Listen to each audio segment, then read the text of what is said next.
30% কোটা কার্যকর করার জন্য তিনি কিন্তু নাতি নাতনিদের জন্য দিয়েছিলেন। মুক্তিযোদ্ধার নাতি নাতনিদেরকে দেওয়া অত্যন্ত যৌক্তিক। মুক্তিযোদ্ধার সন্তানরা যারা প্রশাসনে রয়েছে তারা কিন্তু এই দেশ ও জাতির জন্য কাজ করছে। ছাত্র শিবির চট্টগ্রাম বিশ্ববিদ্যালয় থেকে প্রথম এই কোটা বাতিলের আন্দোলন শুরু করেছিল। তাদের কষ্ট হচ্ছে যে এই দেশে মুক্তিযোদ্ধা কোটা থাকলে মুক্তিযোদ্ধার সন্তানরা যদি প্রশাসনে ঢোকে তাহলে এদেশের স্বাধীনতা বিরোধী অপশক্তি দুর্নীতি করতে পারবে না, মাফিয়াতন্ত্র এবং আমলাতান্ত্রিক যে প্রভাব সেটি বিস্তার করতে পারবে না। যে 1972 সালে মুক্তিযোদ্ধাদের জন্য এই কোটাটি দেওয়া হয়েছিল।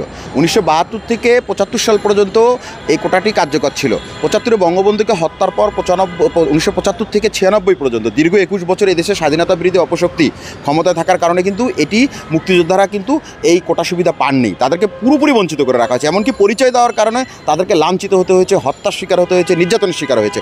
পরবর্তীতে আপনি দেখেন যে 96 সালে বর্তমান প্রধানমন্ত্রী জননেত্রী শেখ হাসিনা রাষ্ট্রীয় ক্ষমতা আসার পর তিনি কিন্তু 96 সালে যখন দেখলেন যে এই কোটাটি যাদের উদ্দেশ্যে দেওয়া হয়েছিল এবং যে লক্ষ্যে দেওয়া হয়েছিল সেটি পূরণ হয়নি এবং মুক্তিযোদ্ধাদের বয়স শেষ, এই কোটার কোনো কার্যকর হয়নি, তখন তিনি সন্তানদেরকে দিয়েছিলেন। তারপরে 2001 সালে বিএনপি জামাত এসে তারা কি করলো, এই 2001 থেকে 2009 সাল পর্যন্ত বিএনপি এবং তত্ত্বাবধায়ক সরকার তারা মুক্তিযোদ্ধার সন্তানদের যে কোটাটি সেটি কিন্তু কোনোভাবেই কার্যকর করেনি।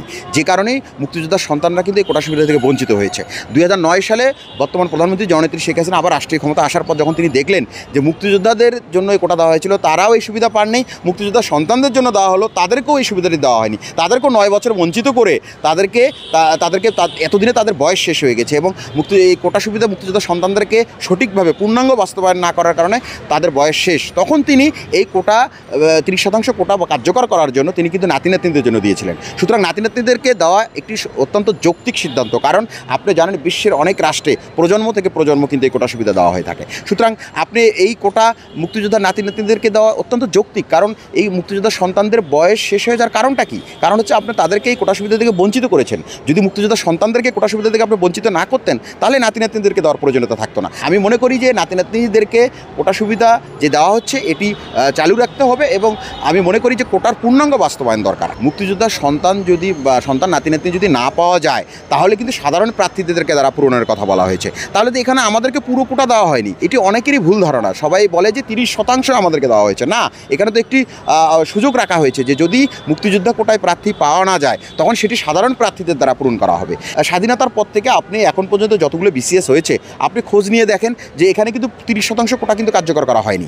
এখানে দেখা যাবে যে ম্যাক্সিমাম অংশ সাধারণদের দ্বারা পূরণ করা হয়েছে। সুতরাং এখানে বৈষম্য কোথায় আছে? আপনি রাষ্ট্রে এই রাষ্ট্র যারা সৃষ্টি করলো, এই রাষ্ট্রের যারা জন্মদাতা, তাদেরকে আপনি একটি সুবিধা দিলে যারা এটি নিয়ে ষড়যন্ত্র করবে, যারা এটি নিয়ে কটূক্তি করবে, যারা এটির বিরোধিতা করবে, তাহলে আপনাকে ধরে নিতে হবে যে তার আদর্শিক ব্যাকগ্রাউন্ডের সমস্যা রয়েছে, সে আসলে মুক্তিযুদ্ধের চেতনায় বিশ্বাস করে না, বা সে বাংলাদেশে চায় যে মুক্তিযোদ্ধা কোটা বাতিল করে প্রশাসনকে মুক্তিযুদ্ধের চেতনা শূন্য করার জন্য। আজকে প্রশাসনে মুক্তিযোদ্ধার সন্তানরা যারা প্রশাসনে রয়েছে তারা কিন্তু এই দেশ ও জাতির জন্য কাজ করছে। আপনি জানেন যে একজন বীরের রক্ত সে সবসময় দেশপ্রেমিক হওয়ার চেষ্টা করে। এই বীরের রক্তকে প্রশাসন থেকে মুছে ফেলে দেওয়ার জন্যই স্বাধীনতা বিরোধী অপশক্তি ষড়যন্ত্র করে যাচ্ছে।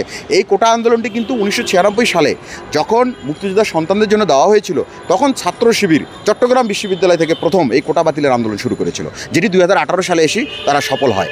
এই আন্দোলনটি কিন্তু দীর্ঘদিন তাদের পরিকল্পনা ছিল এবং আন্দোলনের পিছনে অনেক অর্থায়ন হয়েছে, এই আন্দোলনের পিছনে অনেক ষড়যন্ত্র হয়েছে এবং এইভাবেই কিন্তু তারা সফল হয়েছিল। তারা মুক্তিযোদ্ধা কোটাটাকে মেনে নিতে পারছে না। তাদের কষ্ট হচ্ছে যে এদেশে মুক্তিযোদ্ধা কোটা থাকলে মুক্তিযোদ্ধার সন্তানরা যদি প্রশাসনে ঢোকে তাহলে এদেশের স্বাধীনতা বিরোধী অপশক্তি দুর্নীতি করতে পারবে না, মাফিয়াতন্ত্র এবং আমলাতান্ত্রিক যে প্রভাব সেটি বিস্তার করতে পারবে না। মুক্তিযোদ্ধার সন্তানরা সেখানে বাধা দিবে, কারণ মুক্তিযোদ্ধার সন্তানরা হলো দেশপ্রেমিক। যেসব মুক্তিযোদ্ধার সন্তানরা প্রশাসনে রয়েছে তারা দেশের জন্য কাজ করছে, মুক্তিযুদ্ধের আদর্শের জন্য কাজ করছে, বঙ্গবন্ধুর জন্য কাজ করছে। সুতরাং তাদেরকে প্রশাসন থেকে দূরে সরিয়ে দেওয়ার জন্যই এই ধরনের চক্রান্ত করা হচ্ছে।